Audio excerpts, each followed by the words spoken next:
네, 안녕하세요. 모디올 대표 최원입니다. 네, 오늘 제가 준비한 내용은 바로 소상공인 분들을 위한 블로그 운영 노하우에 대해서 설명을 드릴 건데요. 오늘 가장 핵심 내용인 상위 노출, 네이버나 구글에 상위 노출하기 위한 기본적인 키워드라는 이 단어에 대한 활용 방법과 그다음에 글쓰기, 그다음에 기타 등에 대한 내용을 전체적으로 1시간 반 동안 다뤄보도록 할게요. 네, 혹시나 진행 중에 궁금하신 사항이 있으면 편하게 줌으로 채팅 올려주시면은 이제 몰아가지고 답변 드리도록 하겠습니다.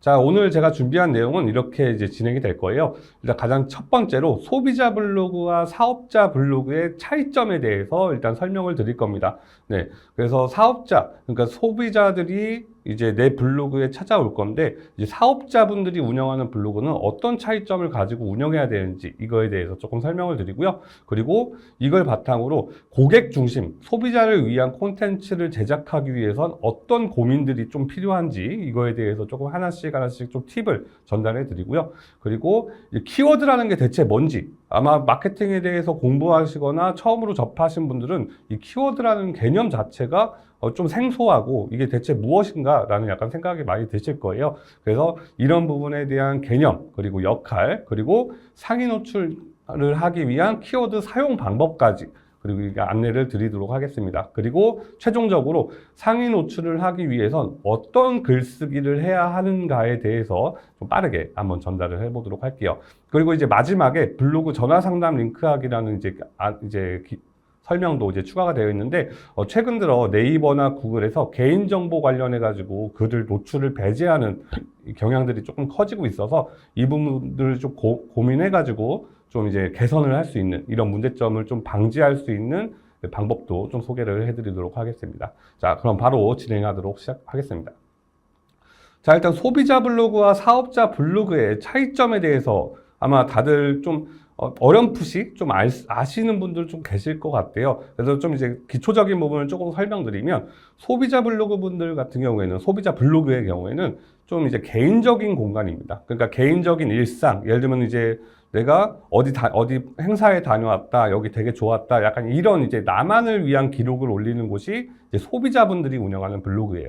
네. 그러다 보니까 키워드에 대한 고민도 거의 적고, 그냥 내가 하고 싶은 이야기를 자유롭게 쓰는 게 소비자 블로그의 특성이라고 이해를 하시면 되겠습니다. 하지만 이에 반면에서 사업자 블로그는 약간 특이한 목적성을 가지고 있어요. 바로 그게 뭐냐면, 고객에게 유용한 정보를 제공함으로써 내 제품, 내 서비스를 고객들에게 알리는 용도의 역할을 하게 되는 게 바로 사업자 블로그입니다. 그만큼 좀 근데 공식적인 약간 게시물들이 등록되게 되는 약간 그런 경향이 생긴다는 거죠. 그렇다 보니까 소비자들이 우리 회사의 제품과 서비스를 알 수 있도록 이 키워드라는, 사람들이 검색하는 이 키워드를 선택하는 게 굉장히 중요해요. 사람들은 어떻게 우리 블로그에 들어오게 될까? 이거에 대한 고민이 좀 필요하게 되는 거죠. 그리고 이와 동시에 최근에 검색 엔진들은 검색 의도, 그러니까 이걸 간단하게 풀어서 설명하면, 사람들이 이 키워드를 왜 검색할까? 그리고 무엇을 찾고자 할까? 라는 걸 고민해서 이 검색 엔진들, 구글과 네이버 같은 검색 엔진들이 이 검색 의도에 맞는 컨텐츠, 글을 상위 노출시켜주는 약간 이런 식으로 방향성이 점점 변해가고 있어요. 그래서 오늘 교육 내용을 끝까지 다 정독하시고 중간중간 있는 실습이나 예시 같은 것들을 잘 참고하시면 굉장히 효과적인 글쓰기를 잘 해 나가실 수 있을 거라 생각을 합니다. 자, 그리고 이제 사업자 블로그에 그 설명에 보면 운영 정책을 준수하여 신뢰성을 유지해야 합니다라는 이제 설명이 있는데요. 이거에 대해서 조금 간략하게 설명을 드릴게요.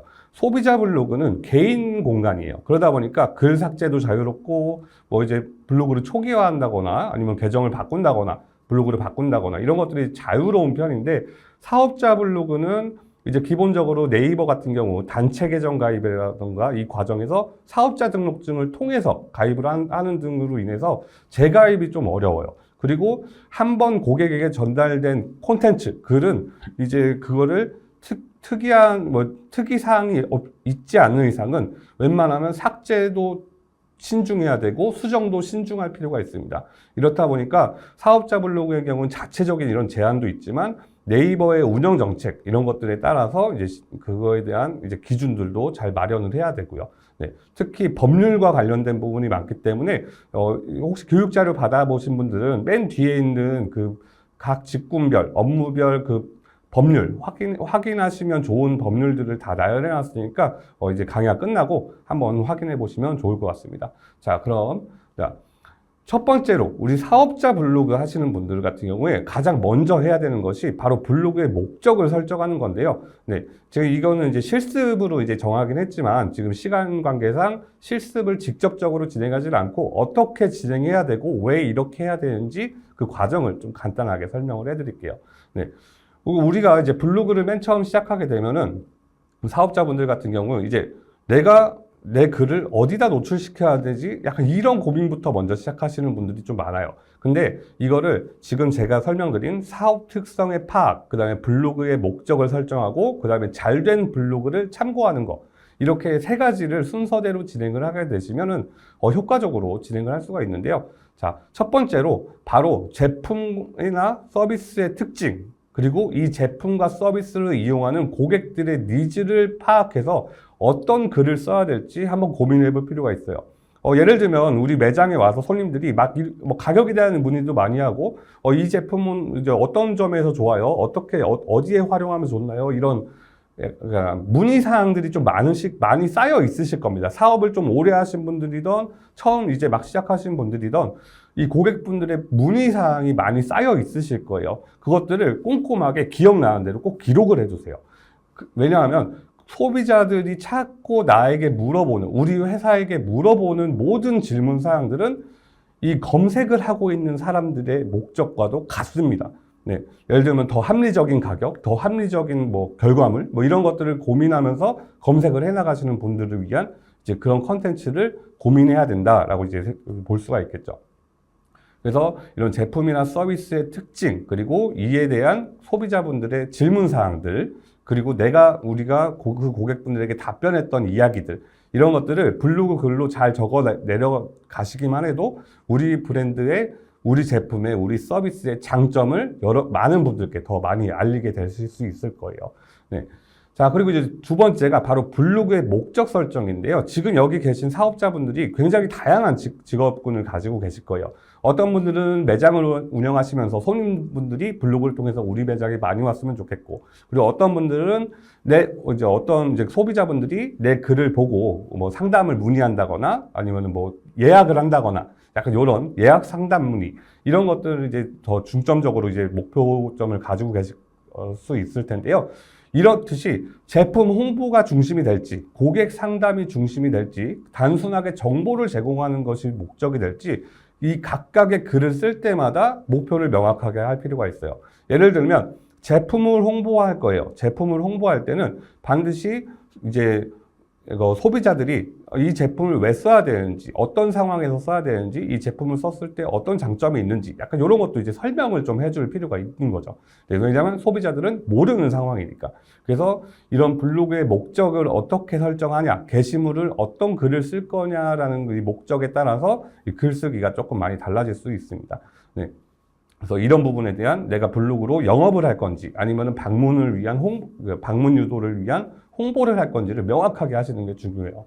자, 그리고 세 번째, 벤치마킹인데요. 이건 쉽게 얘기하면, 우리가 동종 업계 또는 이제 유사 업계에서 좀, 내가 검색하다 보니까, 우리 매장에 대한 것들을 많이 검색하다 보니까 특수하게 많이 보이는 블로그 분들이 있을 수 있어요. 네.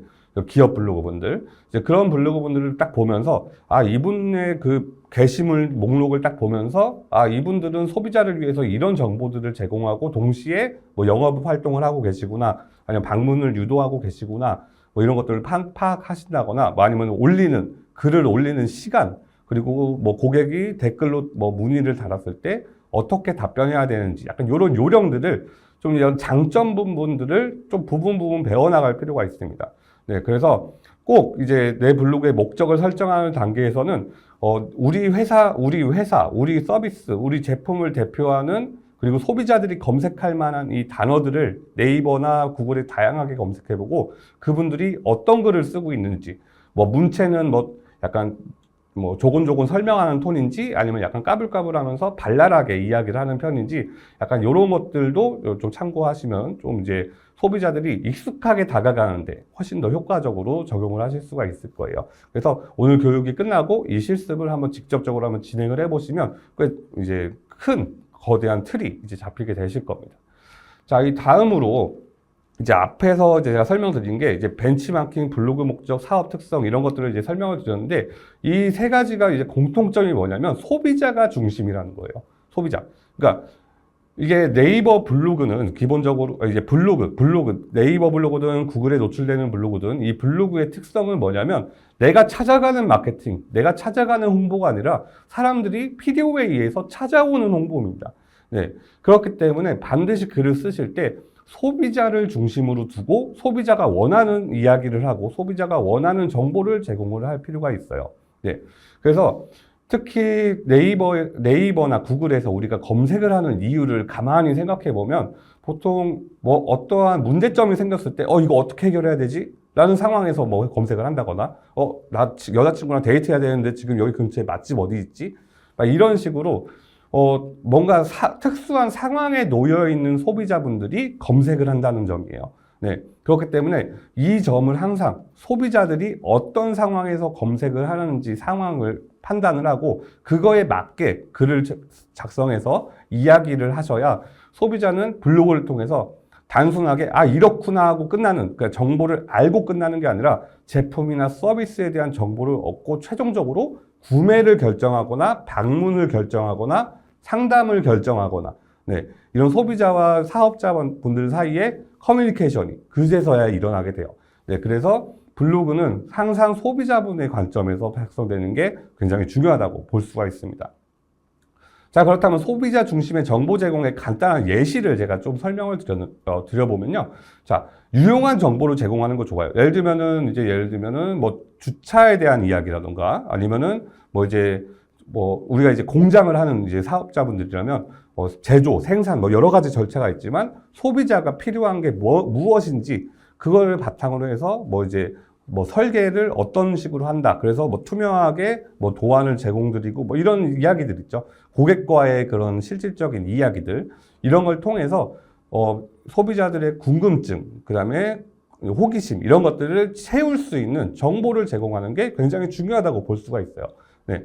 자, 예를 들어 제가 한번 설명을 해볼게요. 예를 들어 제가 우측에 적어놨는데 우리 제품의 사용법을 쉽게 설명한 동영상을 준비했어요 하고 글을 올립니다. 물론 주제입니다. 이건 제목이 아니고 그냥 이런 이야기다라고 이제 예시로 적어놓은 건데, 자, 예를 들면 내가 텐트 1초, 3초 텐트 같은 거를 이제 판매 이제 뭐 대리점이에요. 그러면은 이 소비자분들이 텐트를 접는 법, 펼치는 법, 보관하는 법, 세척법, 뭐 다양한 이제 소비자분들의 이제 필요성이 있잖아요. 그거에 따라서 글을 하나씩 올리면서 영상이나 사진을 통해서 이제 정보를 전달해 드리는 게 어떻게 보면 고객 중심의, 소비자 중심의 정보라고 볼 수 있겠죠. 반면에 우리 회사는 이런 회사입니다 하고 되게 딱딱하게 그냥 소개글을 적어 놓는 것.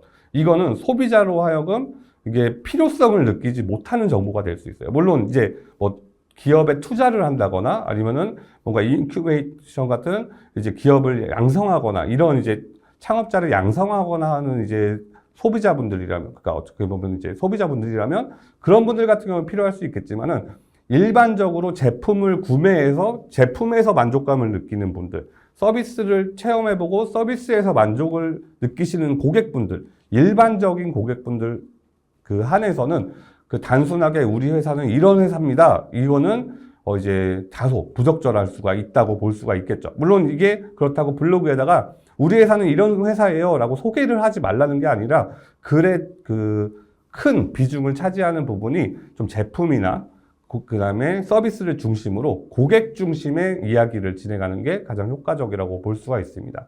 네.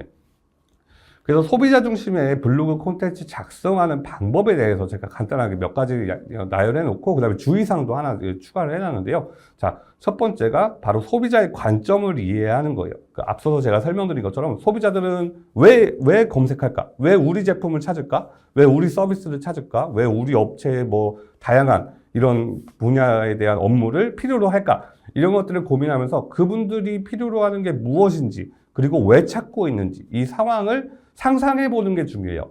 내가 소비자라면 하고 이제 상상을 해보는 거죠. 그래서 실제로 소비자가 궁금해하고 필요한 정보를 제공하는 게 굉장히 중요합니다. 네.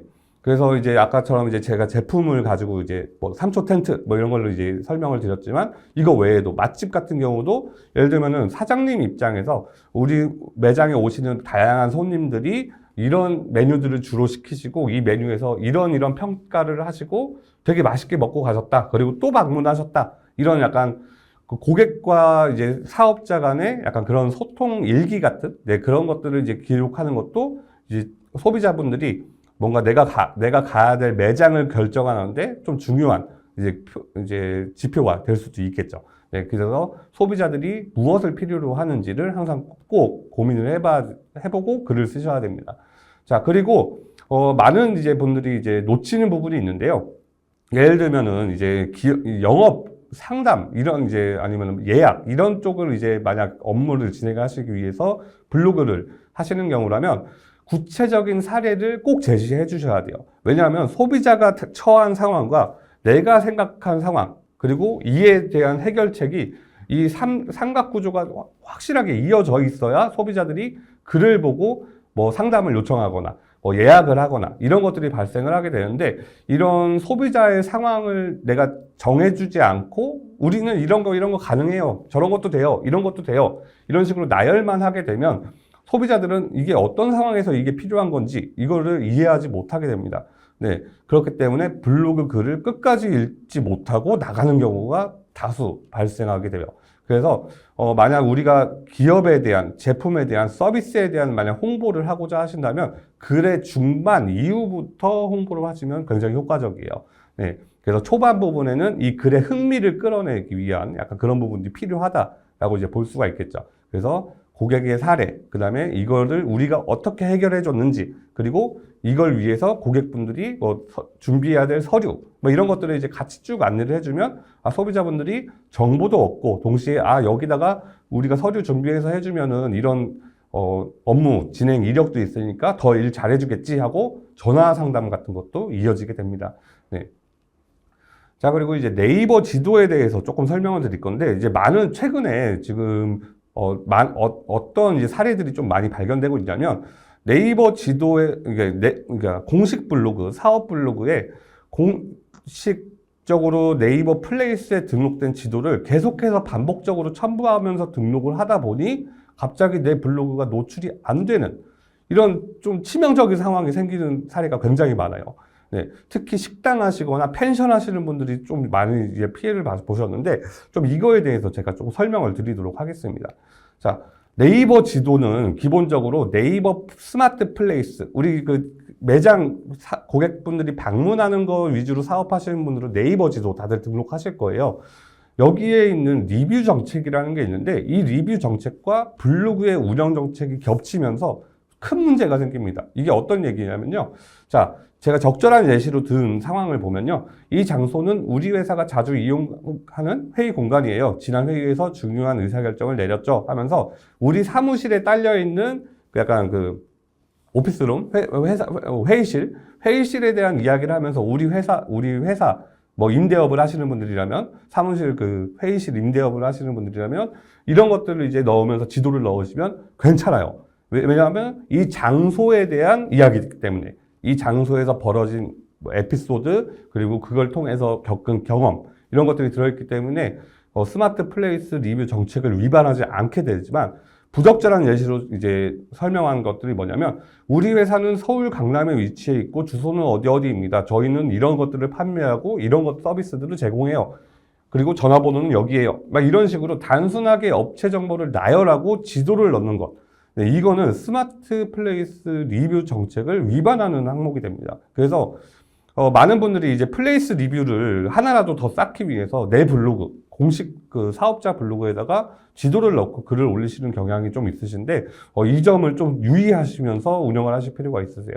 최근 들어서 이게 저도 많이 이제 제보를 받고 많이 이제 도움을 요청받는 상황이라서 그래서 이 부분은 꼭 짚고 넘어가야 될 것 같아서 설명을 좀 드렸습니다. 특히 이 현상이 생겼을 때 과거 글부터 최신 글까지 지도를 넣은 모든 글들이 네이버 검색이 되질 않아요. 플레이스 리뷰에 보이지도 않고 네이버 검색을 해도 보이지 않고요. 그래서 이런 부분은 이제 자칫 블로그 운영에 치명적인 이제 악순환을 이제 불러올 수 있기 때문에 그래서 미리 좀 이제 알려드리고 이 부분을 주의하셔야 된다라고 주의점 알려드리는 점 참고 부탁드립니다. 네. 자, 그리고 이제 이거는 이제 실습 내용인데요. 자, 이 소비자 중심의 콘텐츠 작성해보기. 예를 들면, 우리가 이제 매장에서 이뤘던 아니면 뭐 이제 거래처와의 이야기, 아니면 우리 그 사무실에서의 이야기, 이런 것들을 좀 소비자들이 필요한 정보가 무엇일까 하면서 좀 고민하시면 좀 좋을 것 같은데, 특히 이제 제품을 생산하거나 제품을 판매하고 영업하시는 분들, 이런 분들 같은 경우에는 한번 이런 글을 한번 써보세요. 그러니까 사업자, 판매자로서의 입장의 글이 아니라 한번 내 제품을 내가 소비자로서 한번, 내 서비스와 내 제품을 소비자로서 한번 리뷰 한번 해보는 거예요. 내가 직접 내 제품을 써보니까 이런 게 장점이고 이런 게 단점이다. 그래서 보면은 자, 소비자가 필요한 정보를 포함하는 것이 중요한데 이 차이점을 이해하려면 내가 소비자가 돼서 글을 한번 써보실 필요가 있어요. 단순하게 남들이 써놓은 글만 보기보다는 실제로 한번 써볼 필요가 있습니다. 아, 이게 이런 차이구나 라는 게 좀 느껴지실 거예요. 대표적인 게 제품 리뷰할 때 예를 들면 제품의 장점 그리고 약간 단점 같은 거 약간 스스로 약간 약간 자율적으로 이제 하는 부분인데 장단점과 그다음에 사용 후기 내가 실제로 우리 회사의 제품, 우리 매장의 음식, 우리 매장의 서비스들을 체험해보고 내가 소비자로서 한번 글을 써보는 겁니다. 그리고 이 제품을 우리 서비스를 더 싸게 이용하려면 뭐 할인 이벤트가 언제 있고 뭐 이런 것들을 잘 이용하면 뭐 이제 더 싸게 구매도 할 수 있고 더 이제 뭐 좋은 제품을 더 저렴한 가격으로 이제 할 수 있다. 약간 이런 식으로 내가 소비자의 입장에서 한번 글을 써보시면 되게 좋아요. 그리고 나서 그렇게 써보신 다음에 사업자 입장의 글을 다시 한번 써보고 그리고 나서 한번 비교하면서 직원분들이 계시면 직원분들과 가족분들과 그리고 이제 파트너분들, 이제 사업을 도와주시는 이제 파트너분들, 거래처 사장님들 이런 분들과 한번 이야기를 나눠보면서 한번 비교를 해보면서 아 이런 부분이 훨씬 더 우리한테 소비자로서 훨씬 더 쉽게 다가온다. 약간 이런 평가를 받을 수 있는 글쓰기가 무엇인지 하나씩 체험해 보시면은 굉장히 글쓰기가 효과적으로 개선이 되실 거예요. 보통 이것들을 하지 않고 글을 쓰시는 경우 대부분 이제 우리 회사의 서비스 제품을 막 구구절절 설명하는 것만 보통 중점적으로 이제 다루게 되기 때문에 그래서 한 번은 꼭 해보시는 거를 권장을 한번 해드립니다. 네. 자, 그리고 이 다음에, 자, 여기까지는 이제 글쓰기에 대한 가장 기초 부분이에요. 네, 그러니까 사업자를 위한 블로그와 이제 그 일반 소비자분들의 블로그 이 차이점을 중심으로 좀 이야기를 설명드렸는데, 자, 이제 여기부터 이제 이야기 드릴 거는 대체 키워드가 뭔데? 라는 약간 궁금증을 가지신 분들이 계실 겁니다. 네.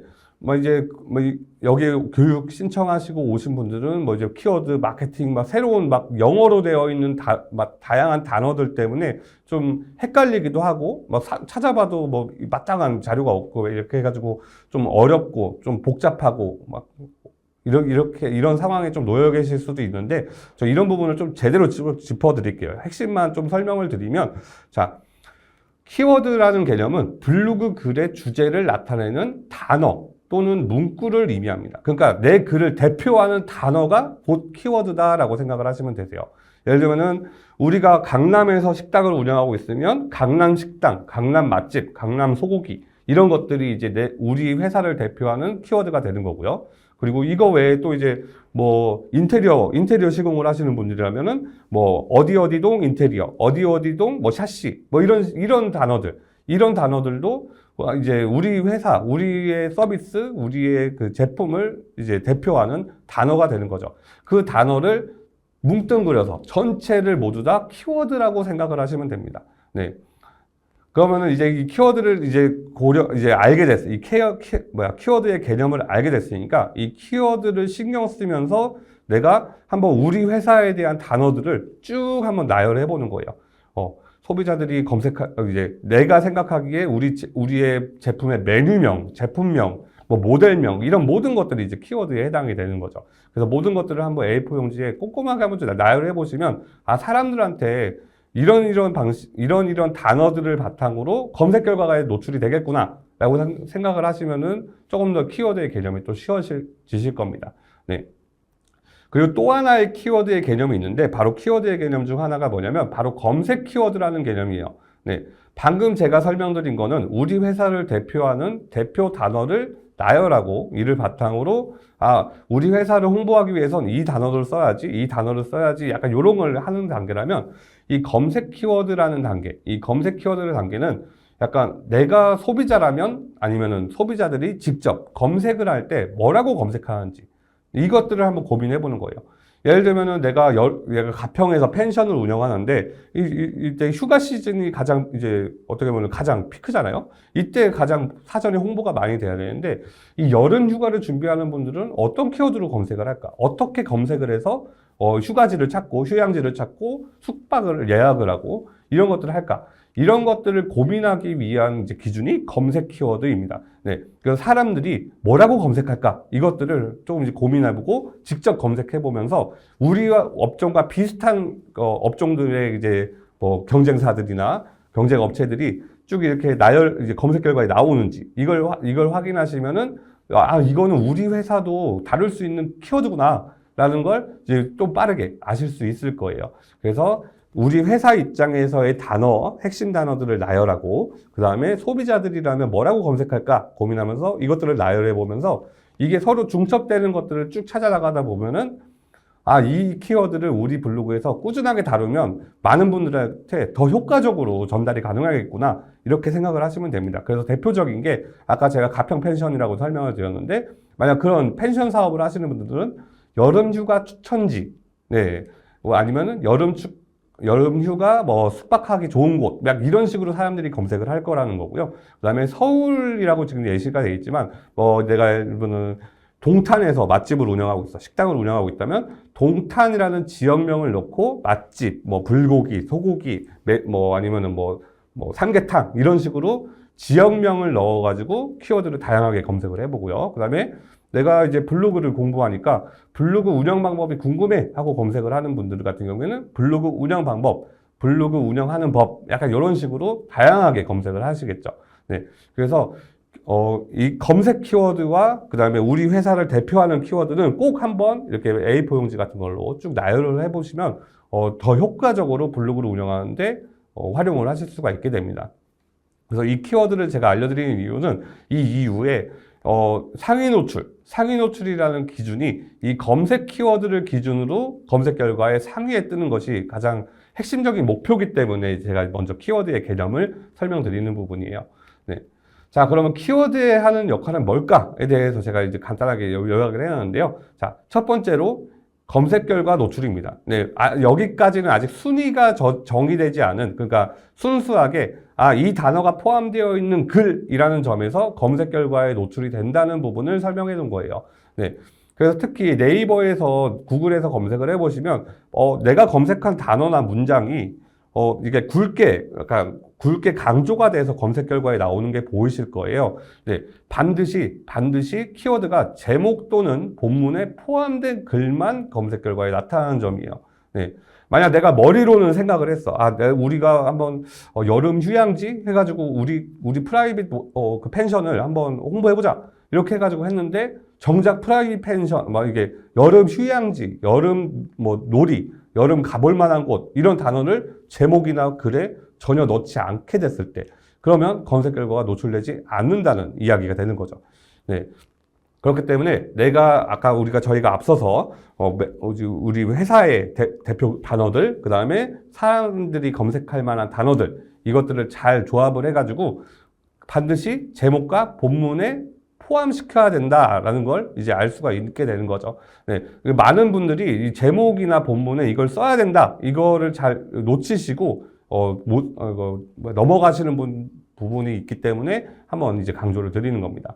자, 그리고 이제 검색 연관성이라는 게 있어요. 이거는 이제 간단하게 설명을 드리면 실질적으로 상위 노출이 되는 기준이라고 이제 보시면 됩니다.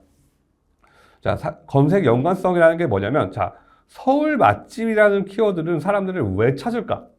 왜 검색할까를 고민해보면, 서울 맛집을 찾고 있는 사람들이에요. 서울 맛집을 찾고 있는 사람들. 네. 그러니까 서울 맛집이라는 키워드는 서울 맛집을 찾고 있는 사람들일 거고, 여름 휴양지를 검색하는 사람들은 여름 휴양지를 검색하고 있는 사람들이라는 소리죠. 네. 자, 이제 그렇다면은, 이 키워드를 검색하는 사람들이 어떤 사람들인지 알겠어. 그러면 그분들이 뭘 필요로 하는지를 내가 고민해보고 글에 녹여내면 되겠죠. 네. 자, 그 예시로, 자, 제목이 서울 맛집 추천. 네. 강남에서 꼭 가봐야 할 식당 5곳이라고 해서 이제 정보성. 네. 물론 이제 사업자분들이 이렇게 쓰진 않으시지만 일반적인 소비자 블로그에서 뭐 이런 유형의 제목이 굉장히 많습니다. 그래서 이걸 좀 예시로 드리면, 자, 서울 맛집, 서울에 있는 맛집을 추천한다. 그리고 강남에서 꼭 가봐야 된다. 그리고 5곳이다. 라고 해서 이 제목에서 모든 이제 어떤 이야기를 할지 제목에서 확실하게 전달을 하고 있어요. 네. 서울 맛집 추천, 강남에서 꼭 가봐야 되는 식당. 자, 그러면은 이 검색 연관성에서 이 제목에서 검색 가능한 키워드는 서울 맛집 추천, 강남 맛집 추천, 네, 그리고 강남 식당, 서울 식당, 뭐 이런 것들. 네, 이런 여러 단어들을 조합해서 사람들이 검색을 했을 때 단어가 포함되어 있으니까 내 글이 보이게 되는 거예요. 네. 다만, 제목이 만약 본문하고 맞지 않아요. 예를 들면 내가 5곳이라고 해놓고 3곳만 썼어. 만약 이러면은 네이버나 구글의 검색 엔진이 이거 제목하고 본문의 내용이 좀 다른데? 하면서 순위를 빼버리거나 크게 낮춰버립니다. 네. 그렇기 때문에 이런 부분을 해결하기 위해선 반드시 이걸 기억을 하셔야 돼요. 제목과 본문은 반드시 관련이 있어야 된다. 네. 그러면은 만약 서울 맛집 추천, 강남에서 꼭 가봐야 할 식당 5곳이라고 내가 제목을 지었다면 반드시 서울 강남에 있는 맛집을 소개하는 그리고 5곳을 소개하는 글을 작성해야 될 필요가 있습니다. 이래야만 상위 노출이 돼요. 네. 이게 상위 노출까지는 아니지만 기본적으로 노출 조건에 적합한 글이 됩니다. 네. 그래서 내가 아무리 이제 키워드에 대한 욕심이 나더라도 제목을 너무 장황하게 쓰거나 아니면은 뭐 본문에 있지 않은 단어를 제목에 쓴다거나 이런 실수는 최대한 피하시는 게 좋아요. 네. 자, 그러면 이제 아까 제가 설명드린 게 이게 이제 우리 회사에 대한 이제 그런 키워드도 나열해보고 그다음에 네이버에서 소비자들이 우리 제품이나 우리 서비스에 대해서 찾아볼 때 어떤 키워드를 검색할까 하면서 직접 검색해보고 우리랑 유사 업체, 유사 서비스, 유사 제품이 굉장히 많이 나오네? 그러면은 그 키워드는 우리 매장을 홍보하는데, 우리 사업을 홍보하는데 굉장히 효과적인 키워드다라고 이제 판단을 하시고 벤치마킹을 하시면 됩니다. 네, 그래서 이 실습도 역시 오늘 교육이 마무리됐을 때 이 부분을 한번 참고하셔가지고 한번 키워드 쭉 한번 A4 용지나 아니면 핸드폰 아니면 뭐 PC로 이렇게 메모장으로 쭉 나열해 보면서 어떤 것들이 있었나, 혹시 놓치고 있는 건 없나, 한번 이런 것들을 한번 쭉 찾아보시면 도움이 되실 것 같아요. 자, 그러면은, 자, 다음으로 상위 노출을 위한, 그러니까 우리가 이제 우리 회사에 맞는 키워드를 다 찾았어요. 우리 회사에 맞는 키워드 찾았고, 키워드를 노출시키기 위한 조건이 제목과 본문이 굉장히 중요하다라는 것도 알게 됐습니다. 자, 그렇다면, 자, 상위 노출을 위해선 키워드를 어떻게 써야 될까? 네, 오늘 교육의 핵심이죠, 사실. 네, 어떻게 써야 될까라고 이제 이 부분에 좀 설명을 드리면, 자, 여기 보면은 적절히라고 이제 표현이 했는데, 적절히. 이 적절히라는 게 무슨 뜻이냐면, 필요한 곳에 내가 원하는 단어들, 내가 노출을 원하는 단어들을 제목, 본문의 일부, 본문의 마지막, 막 이런 식으로 적절하게 활용하는 거예요. 예를 들면 내가 매트리스를 이제 판매하는, 회사고, 그리고 그걸 이제 영업하기 위해서 매트리스 관련 글을 쓰는 상황이에요. 자, 그런 상황이라면, 매트리스, 모든 그 글 전체적으로 매트리스가 막 50번, 60번 계속해서 반복이 돼. 만약 이렇게 되면 소비자들은 나는 매트리스 찾으러 온 거라서 매트리스를 굳이 얘기하지 않아도 되는데 계속해서 강조하네. 좀 지치네. 이런 생각을 하게 됩니다. 네. 그래서 이 키워드에서 적절히 사용한다라는 개념을 좀 쉽게 설명드리면, 글을 보는데 좀 방해가 되지 않을 정도로만 사용해라라는 의미예요. 네, 내가 무엇에 대해서 이야기하는지에서 활용을 하고, 내가 무엇을 이야기하는지에 활용하고, 그래서 이 키워드를 사용할 때는 보통 천자 정도, 글자 수 기준으로 천자 정도를 만약 쓰신다면은 한 5번에서 7번 정도만 반복돼도 충분히 노출이 진행이 됩니다. 네. 근데 여기서 과도하게 해가지고 막 100번을 반복해요. 천자밖에 안 되는데 100번을 반복하면 오히려 단어가 너무 많아서 이 글이 대체 무엇에 대해서 이야기하는지 모르겠어 라고 기계가 판단을 하게 됩니다. 네. 그래서 오히려 키워드를 너무 과도하게 활용을 하게 되면은 이제 노출을 방해하는 요소가 돼요. 그래서 소리내서 읽으면서 글을 쓰시면 훨씬 더 자연스럽고 노출도 잘 되는, 그리고 사람들이 더 오래 머무는 글을 쓰실 수가 있어요. 자, 그러면은 이 키워드를 적절하게 쓴다. 이거에 대해서 조금 기준을 제가 몇 가지 잡아놔서 이제 쭉 설명을 가져왔는데요. 이거에 대해서 하나씩 조금 설명을 해드리면요. 자, 대표 키워드, 내가 띄우고 싶은 키워드, 내가 노출시키고 싶은 키워드는 단 하나만 정하시는 걸 권장을 합니다. 이게 많은 분들이 약간 욕심이 나니까 글 하나 쓰는데 이제 시간도 내 시간을 투자해서 하는 거라서 이제 회사 뭐 일 마치고 뭐 매장 일 마치고 다 정리 끝나고 글 쓰는 거라서 굉장히 필요해서 사실 글 하나로 모든 걸 다 해결하면 얼마나 좋겠어요. 근데 이 검색 엔진에서 훨씬 더 잘 노출이 되는 거는 대표 키워드를 하나만 정하고 그 대표 키워드를 중심으로 이야기를 잘 썼을 때 오히려 노출이 더 잘 됩니다. 네. 그래서 이 대표 키워드를 하나만 정하고 핵심 키워드에 집중할 필요가 있어요. 예를 들면 여기도 써 있지만 너무 많은 키워드를 미리 정해놓고 글을 쓰기 시작한다. 그러면 과도한 단어 활용. 그러니까 이 기계던 사람이던 대체 무슨 이야기를 하려고 글을 쓴 거지라는 거에서 막혀버려요. 그러니까 문서를 평가하는 단계에서, 문서를 채점하는 단계에서 이제 평가 불가의 판정을 받아버리는 거죠. 그러면 이제 노출이 안 되는 약간 그런 상황이 생겨버립니다. 그렇기 때문에 내가 대표 키워드를 하나만 정하는 게 굉장히 중요해요. 대표적으로 제가 좀 대표 키워드라는 게 무엇인지를 좀 간단하게 좀 주제를 명확하게 한다, 여기에서 좀 설명을 했는데요. 자, 일단 대표 키워드를 가지고 이제 제목을 지을 거예요. 글도 쓸 거고. 자, 그렇다면은, 자, 여기에서 예로 든 게 강아지 키우기. 네.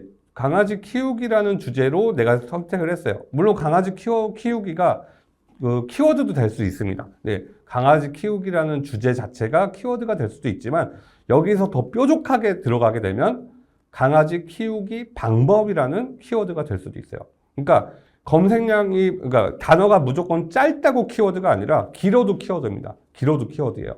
예를 들면은 강아지 키우기라는 그 키워드, 이제 키우기라는 거를 이제 키워드로 삼으면 강아지 키우기에 대한 모든 걸 얘기한다는 느낌이 있잖아요. 네. 근데 강아지 키우기 방법으로 키워드를 내가 설정을 하게 되면 훨씬 더 뾰족하게 강아지를 키울 때 어떤 방법으로 키워야 된다라고 이제 글을 쓰는, 네, 약간 그런 식으로 주제가 더 명확해지는 이제 특징이 생겨요. 그렇기 때문에 대표 키워드를 정하실 때는 내가 어떤 글을 쓸지를 바탕으로 정하시는 게 가장 좋습니다. 그래서 제목을 먼저 짓기보다는 내가 띄우고 싶은 키워드를 하나 딱 제목 부분에 넣어놓고 글을 자유롭게 쓰세요.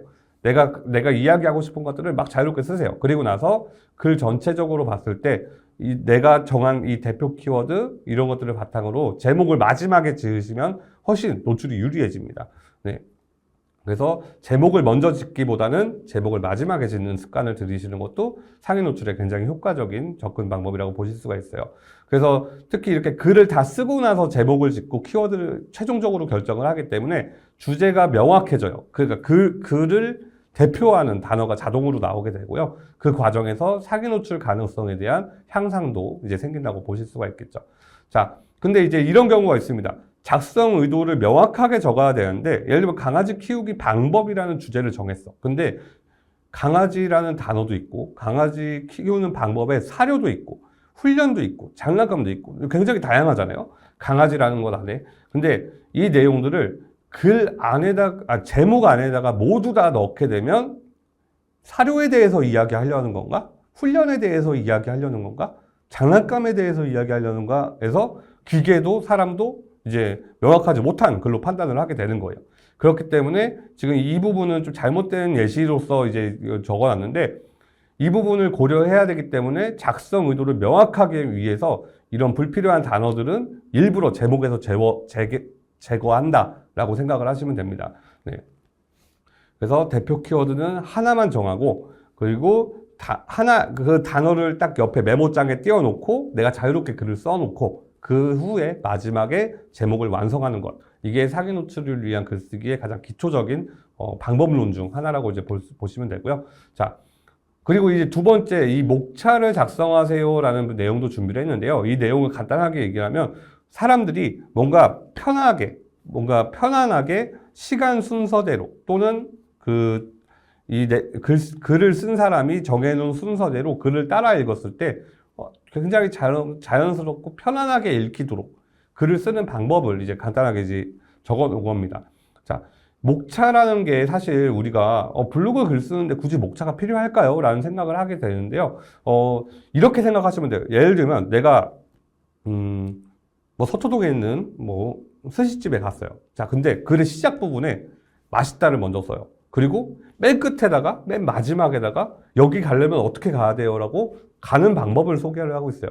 자, 그러면은 약간 순서가 거꾸로 된 거죠. 맛있다가 원래 다 먹고 맛있다라는 평가를 해야 되는데 맨 앞에 맛있다가 들어가 있고 그 가는 방법을 먼저 소개해야 사람들이 내가 그 시간 순서대로 이런 골목길을 타고서 매장에 방문했구나라는 걸 사람들이 알 수 있는 건데 매장 방문하는 걸 맨 끝에다 그러면은 사람들이 이게 대체 순서가 왜 이러지? 하면서 익숙하지 않기 때문에 나가버립니다. 네, 익숙하지 않기 때문에 나가요. 그렇기 때문에 이 목차를 작성하실 때, 그러니까 이 목차라는 게 글쓰기, 이야기의 순서를 작성하실 때는 반드시 시간의 순서, 그 다음에 이 논리적인 흐름이라고 이제 표현을 하는데 그냥 쉽게 얘기하면 앞에 내용을 보고 뒤에 내용을 보면 더 이해하기 쉬운 약간 그런 배치들이 있어요. 네. 예를 들면 A라는 뭔가를 설명하고 나서 그 A와 관련된 B를 설명하는 게 자연스럽게 그 다음으로 이어져야 되는데 만약 이걸 거꾸로 써버리게 되면은 소비자들이 글을 더 혼란스럽습니다. 읽을수록 혼란스러운 거예요. 앞에서 봤던 내용인데 뒤에 써 있고 뒤에서 봤던 내용인데 앞엔 없고 약간 이런 내용들이 이제 계속 반복되면서 이게 글을 읽는데 피로감을 느껴요. 그래서 이 목차를 작성하는 방법에 대해서 이제 예시를 넣어놨는데요. 자, 강아지 키우기 방법이라고 앞서서 이제 키워드를 정해놓은 이 기준으로 설명을 드리면, 자, 강아지 키우는 때 방법으로서 순서들이 있죠. 가장 먼저 강아지 화장실이나 가장실 배변판, 배변 패드 같은 이런 준비물들, 그리고 밥 먹여야죠. 그러니까 사료를 선택할 때 아이의 체구나 아니면은 뭐 이런 거에 따라 사료 크기, 그다음에 습식인지 건식인지 뭐 이런 것도 이제 선택 방법을 넣어놓고, 그리고 이거에 따라 이제 실내에서 대형견이나 소형견이냐 뭐 이런 아이들 성격에 따라서 훈련 방법도 좀 다르게 이야기를 할 수가 있을 거고요. 그리고 이와 마찬가지로 이제 뭐 건강 관리를 위해서 어떤 것들을 해야 되는지 이런 식으로 순서대로 정리를 할 수가 있겠죠. 네. 만약 사료 선택을 먼저 넣고 준비물을 했다면 조금 어색할 거예요. 네, 실제로 만약에 예시로 글을 쓰지는 않았지만 뭐 훈련 방법을 먼저 넣고 사료 선택을 먼저 넣고 준비물을 세 번째에 넣고 건강관리를 넣어버리면 조금 이게 강아지 키우는 방법을 찾으시는 분들은 강아지를 처음 키워보는 분들이란 말이죠. 그렇기 때문에 좀 혼란스러울 겁니다. 사료를 왜 이렇게 선택해야 되는구나까지는 알겠는데 갑자기 막 준비물 나오고 막 하니까 머리가 막 복잡스러울 거예요. 그렇기 때문에 이 목차를 잘 작성해 주시면 훨씬 더 전달력 높고 그 다음에 소비자들이 반응하기 좋은 글이 자연적으로 작성이 되게 됩니다. 그래서 목차를 꼭 작성하는 연습을 좀 해보시면 좋아요. 목차를 쓰실 땐 지금 여기 적힌 것처럼 1번 준비물, 2번 사료 선택, 3번 훈련 방법, 4번 건강관리 이런 형태로 단순하게만 나열해 두셔도 됩니다. 단순하게 순서를 나열해 놓고 그 안에다가 세부적인 글들을 써 나간다고 이제 보시면 되세요. 자, 그리고 이제 본격적으로 상위 노출을 위해서 해야 되는 절차 중에 하나인데요. 자, 이거는 아까 제가 제목을 마지막에 짓는다. 글을 먼저 쓰고 제목을 짓는다라고 설명을 드렸잖아요. 이것과 관련 있는 내용인데요. 자, 글을 다 썼어요. 그리고 나서 내가 각 쓴 문장, 마침표가 찍혀진 문장마다 이게 대체 무엇에 대해서 이야기한 문장이지 하고 이 핵심 단어를 뽑는 게 굉장히 중요합니다. 핵심 단어. 네. 이 핵심 단어를 뽑을 줄 알게 되면 제목을, 상위 노출을 위한 제목 짓기가 더 쉬워져요. 네. 예를 들면 이제 여기 핵심 단어 추출할 방법에 대해서도 이제 이야기를 드렸는데요. 이렇게 작성을 하게 되면 글의 주제를 일관되게 유지할 수가 있어요. 네. 그래서 예를 들면은 내가 강아지에 대한 이야기를 하는 문장과 강아지의 품종을 이야기하는 문장과 슬개골 탈구에 대한 슬개골 탈구에 대한 이 문장을 막 이렇게 글에다가 써놨는데 막 추출을 해보니까 막 강아지 품종 이야기하다가 갑자기 슬개골 탈구가 나오고 슬개골 탈구 이야기 나오다가 갑자기 품종 이야기가 나오고 이렇게 뒤섞여 버리는 현상이 생기게 되는데 이거를 순서를 바꿔서 딱 이제 품종은 품종, 그 다음에 슬개골 탈구에 대한 건 슬개골 탈구 이렇게 분리를 해서 글을 순서대로 작성을 하게 되면 훨씬 더 효과적으로 상위 노출이 되는 글을 쓸 수 있다는 거죠. 네. 그래서 이 핵심 단어를 뽑아낸 결과물의 예시를 설명드리면 강아지를 처음 키울 때는 적절한 준비물이 필요합니다라는 이 문장, 이 하나의 문장에서 강아지 그리고 준비물 이런 것들이 이제 보일 거예요. 근데 지금 보면은 키우기라는 게 지금 예시로 쓰여 있는데 이게 뭐냐면 키울 때라는 요 단어 때문에 키우기라는 단어와도 연관성이 생기는 거라고 보시면 됩니다. 이거는 이제 많은 분들 상위 노출된 글들에 한번 이 방법으로 한번 쭉 내가 저 블로그처럼 1등 한번 해보고 싶다 하고서 그 1등분의 글을 가지고 한번 한 문장 이렇게 단어를 뽑아 보세요. 그러면은 이게 이렇게 모여 있구나. 이게 끼리끼리 약간 키워드끼리 문장끼리 모여 있구나라는 걸 좀 깨닫게 되실 거예요. 네, 그래서 실제로 글을 쓰실 때 상위 노출을 위해선 이런 식으로 핵심 단어를 약간 끼리끼리 모아놓는 약간 이런 글쓰기를 하시는 게 훨씬 더 효과적이라는 걸 좀 알고 가시면 좋을 것 같아요. 네. 자, 그리고 이제 아까 앞서서 설명드린 것처럼 제목과 본문도 연관성이 있어야 되지만 제목의 키워드도 서로 연관성이 있어야 돼요. 이게 무슨 말이냐면 예를 들면 강아지 키우기 초보자를 위한 필수 가이드 이제 약간 이런 식으로 제목을 짓게 되면 강아지 키우기라는 주제고 초보자를 위한 가이드구나 라는 걸 이제 알 수가 있어요. 직관적으로. 자, 근데 밑에 강아지 키우기, 초콜릿 케이크 만들기, 운동 방법. 이렇게 만약 제목을 지었어요. 쉼표로 구분해서. 자, 나는 강아지 키우기도 띄우고 싶고, 초콜릿 케이크 만들기도 띄우고 싶고, 운동 방법도 띄우고 싶어 하고서 이런 제목을 지어놨어요. 그러면은 기계가 보기엔 이 글은 대체 강아지 키우기에 대한 글이야, 초콜릿 케이크에 대한 글이야, 운동 방법에 대한 글이야.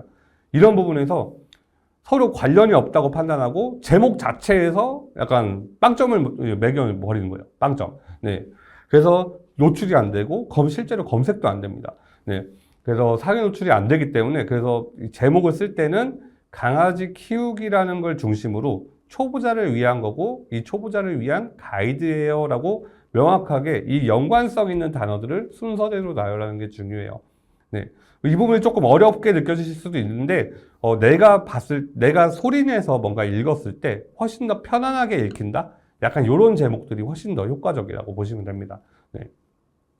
그래서 검색엔진 최적화 부분에서 이 검색엔진 최적화라는 게 이제 상위 노출 부분인데 상위 노출에서 관계가 없는 키워드를 제목에 무분별하게 그냥 이것저것 섞어서 넣게 되면 노출이 안 돼요. 그렇기 때문에 내가 글을 다 쓰고 이 글에서 최종적으로 내가 하고 싶은 이야기는 이거예요 하고서 제목을 만드시는 게 상위 노출에 훨씬 더 효과적이라고 보시면 됩니다. 다만 이제 아까 앞서서 제가 이제 키워드를 먼저 대표 키워드를 하나 정해라 라고 이제 말씀드린 거는 이 키워드에 내가 상위 노출 되기 위해서 목표점을 정하는 거예요. 내가 그냥 의식의 흐름대로 글을 쓰는 게 아니라 이 키워드에 맞는 글을 써야지 하고서 이 기준을 잡기 위해서 키워드를 하나를 정한다고 보시면 됩니다. 그리고 나서 제목을 읽어보고 키워드를 점검해 볼 필요가 있어요. 이거는 이제 앞서 설명했던 것과 사실 다 같은 내용인데요. 네. 제목과 본문은 같은 내용을 이야기하고 있어야 되고요. 그 다음에 전체적으로 일관적인 이야기, 글의 처음부터 끝까지 같은 이야기를 뭔가 하고 있어야 됩니다. 네. 그래서 제목을 메모장 옆에 딱 큼직하게 띄워놓고 내가 쓴 글을 제목 한번 보고 문장 한번 보고 하면서 이거 좀 안 맞는 것 같은데 너무 약간 글이 산으로 갔네 하는 그 느낌들이 있을 거예요. 네. 그 체감되는 부분이 있는데 그것들을 고쳐나가시면 되는 겁니다. 네. 이 체감이 굉장히 중요한데, 네, 그래서 제목을 보고 본문을 봤을 때, 이 부분은 좀 너무 TMI인데, 너무 이거는 설명하지 않았어도 되는데, 너무 과도하게 설명했네. 이런 부분들을 제거하고, 그리고, 이런 부분이 조금 부족해 보이는데 하면은 추가하고, 이런 식으로 제목을 최종적으로 적었으면은 그 제목에 맞게 글을 한번 좀 검토를 해볼 필요가 있습니다. 네. 이렇게 해야 상위 노출이 이제 완벽하게 된다. 그러니까 내가 예측한 방향대로 상위 노출이 된다라고 이해를 하시면 좋아요. 네. 그래서 약간 이제 블로그를 오래 하신 분들 같은 경우에는 이 순서, 이 레파토리, 이 순서가 그대로 약간 몸에 체득이 되어 있는 상태인 거거든요.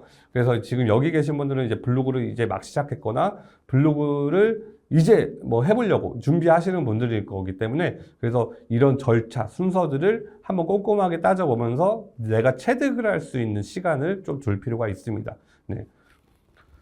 자, 그래서 이제 블로그를 뭐 목차 작성해보기 해서 실습을 준비해봤는데, 이거는 이제 블로그 주제 설정이라고 적어놨는데, 게시물 주제 설정이라고 이해를 하셔도 됩니다. 네. 그래서 게시물, 내가 쓰고 싶은 글이 뭔지 정하고, 그리고 내가 어떤 글, 내가 그래서 하고 싶은 이야기가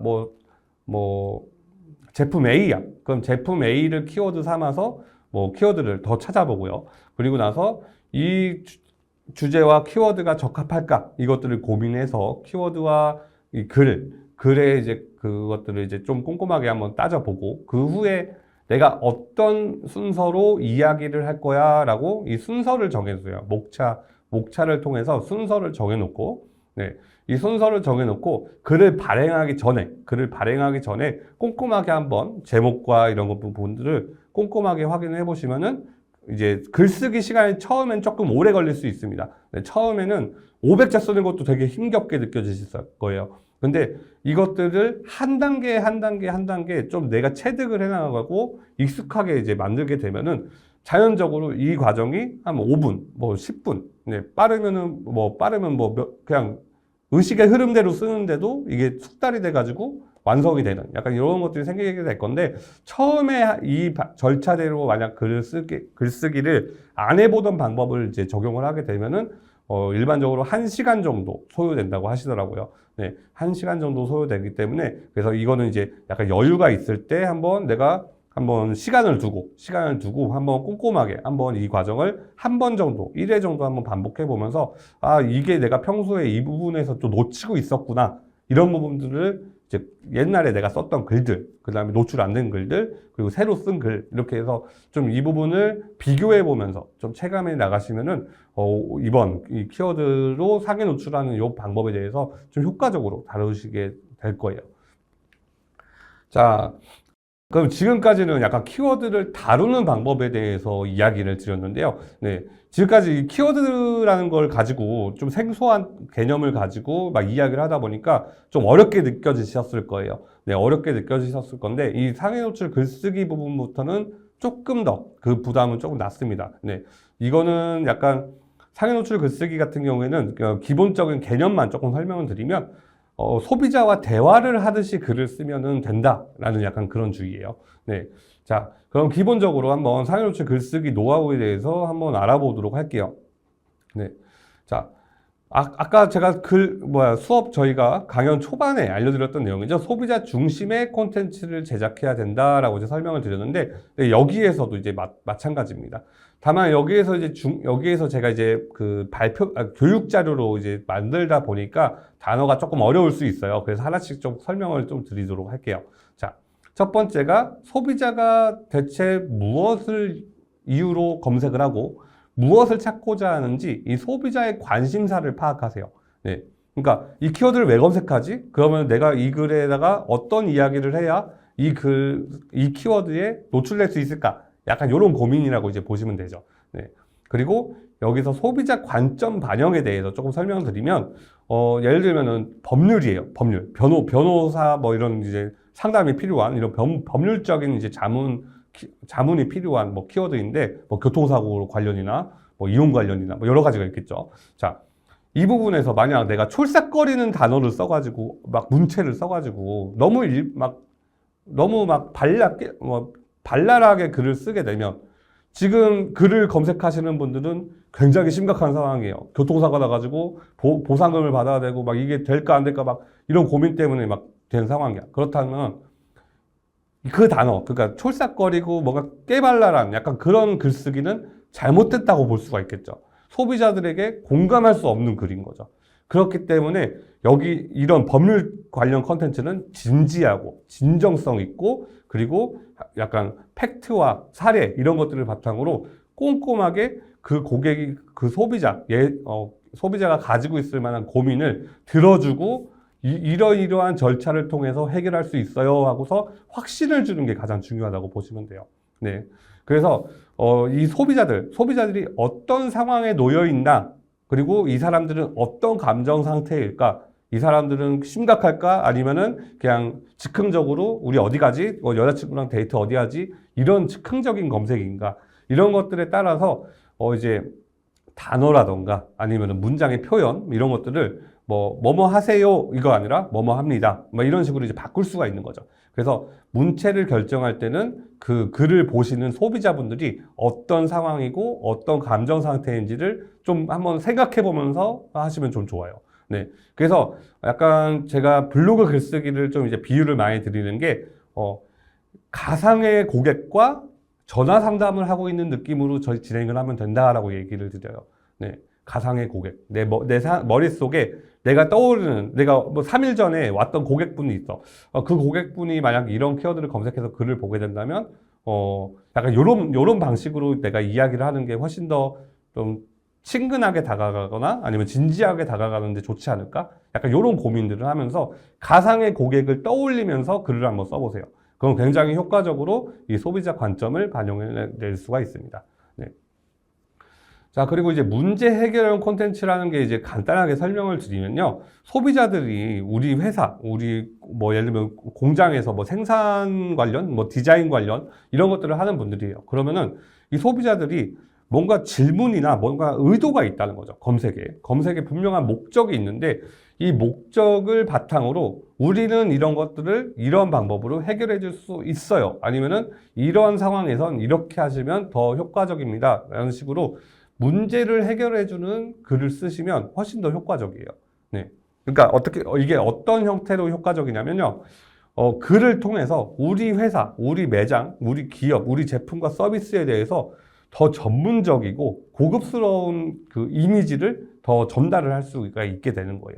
그래서 우리가 어휘를 이제 선택하거나 할 때 그 소비자들의 이제 상황에 따라서 문제 해결을 이제 자연스럽게 진행을 하면서 소비자의 상황 이런 것들을 바탕으로 해가지고 이제 하면 되겠죠. 뭐 예시로 든다면 이 세 가지를 가지고 예시를 든다면 첫 번째는 뭐 맛집이라는 상황으로 한번 전제를 해볼게요. 식당. 네, 그런 경우 소비자분들은 보통 즉흥적으로 배고파 우리 뭐 남자친구나 여자친구한테 한번 식당 좀 찾아봐 하고 약간 이런 식으로 검색을 하는 상황이 일반적입니다. 네. 그리고 또 하나가 식당에서 예약을 해야 되는 상황이에요. 상견례 막 이것 때문에 되게 고급스러운 레스토랑이 필요해. 아니면 아니면은 상견례가 아니라 또 이제 결혼식 끝나고 뒤풀이라서 친구들하고 뭐 가족분들 모여서 막 이제 또 이제 저녁까지 이제 하려고 이제 그런 이제 단체 회식, 예약 이런 것들을 이제 찾는 분들이야.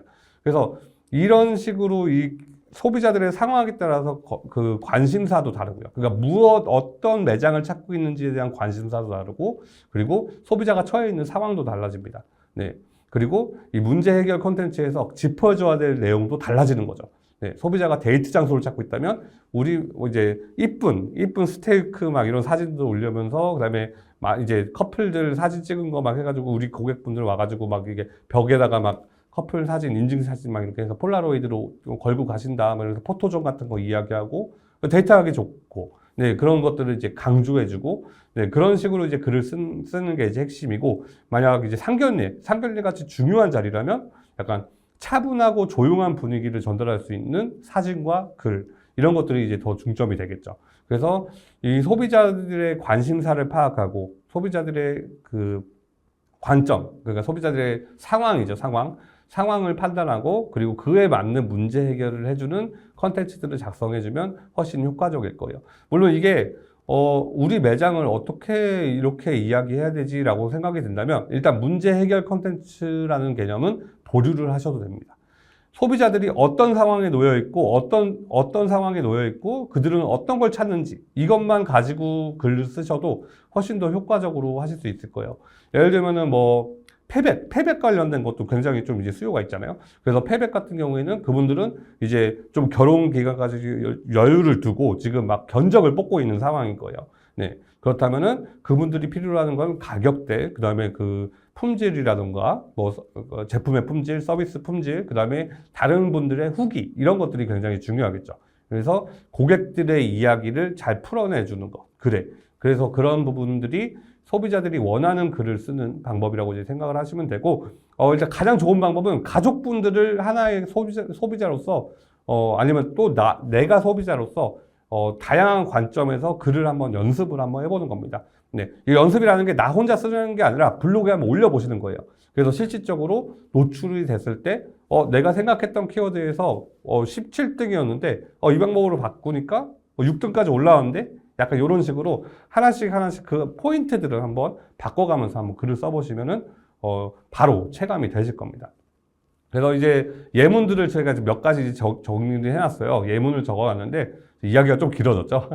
네, 예문을 적어놨는데, 이걸 한번 쭉 읽어보면은 분석 결과라는 걸 제가 이게 적어놨습니다. 그래서, 이런, 예를 들면, 최근 한 고객님께서 강남 맛집 후기를 남겨주셨습니다 하고서 내가 사업주로서 고객님이 우리 매장을 홍보해주는 후기를 써주신 거예요. 네, 그냥 직접 돈 내고 오신 손님인데.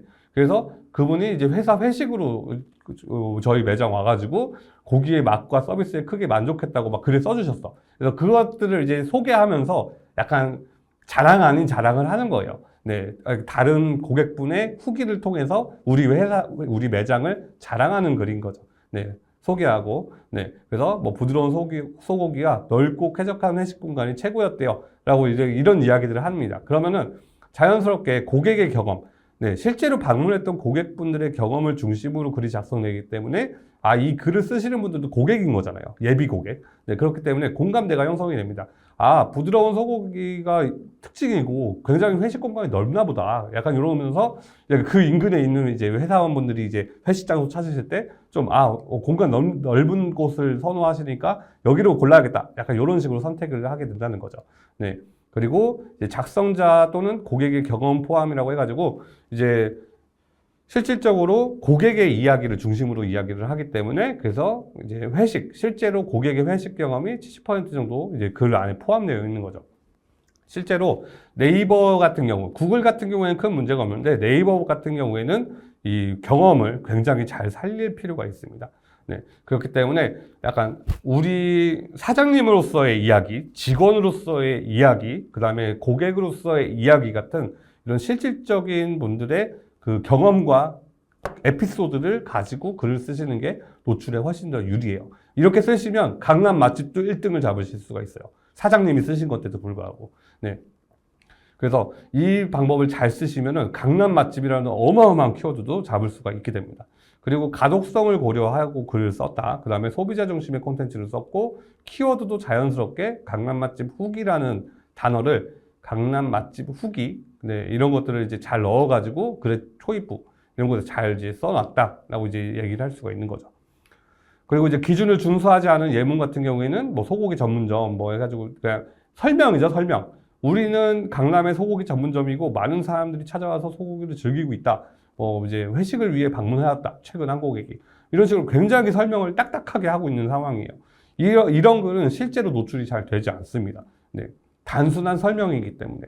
그래서 이런 부분을 좀 고민하시면서 쓰시면 더 좋아요. 그래서 실제 고객과 소통을 자주 하시는 그 사장님들 같은 경우엔 고객들의 이야기를 가지고 한번 이런 식으로 글을 써보시는 것도 굉장히 좋은 방법입니다.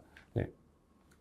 자, 그리고 이제 키워드를 자연스럽게 포함하기라고 해가지고 이제 이런 내용인데요. 앞전에도 다 이제 설명을 드렸던 것처럼, 글의 제목, 그 다음에 글의 첫 문장, 처음, 그 가장 시작점, 그리고 글의 중간에 들어가는 이제 본문, 그리고 글의 마지막 부분. 네, 거기에 내가 띄우고 싶은 키워드를 자유롭게 쓰면서 글을 한번 써보세요. 네. 이게 어떤 의미냐면, 이제 우리가 기승전결, 뭐 서론, 본론, 결론, 뭐 이렇게 글쓰기에 대한 뭐 여러 가지 이야기가 있는데 그 개념에서 공통된 뭔가 하나의 이야기를 할 수 있도록 도와주는 이제 글쓰기 방법이라고 보시면 됩니다. 네.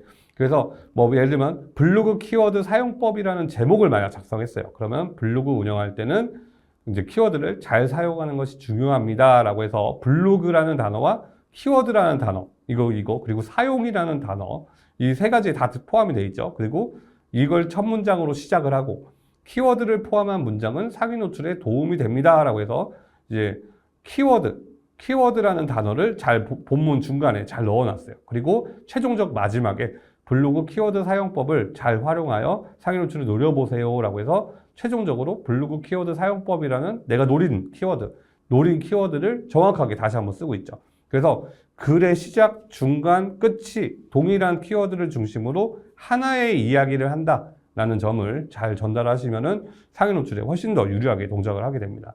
네.